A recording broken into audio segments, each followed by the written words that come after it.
Hey guys, today I will show you how to install the client.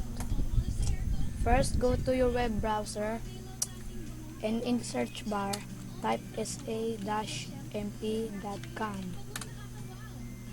Then go to downloads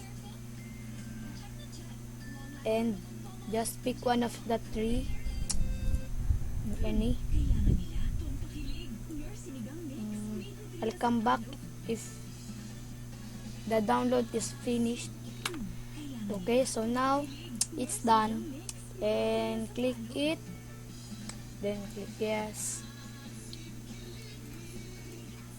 and click I agree, and we should find our GTA folder. Mine is in the wait, for fast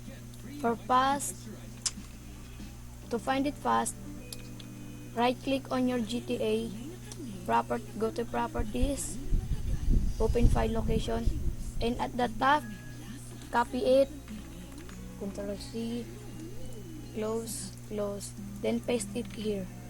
See? So it's done.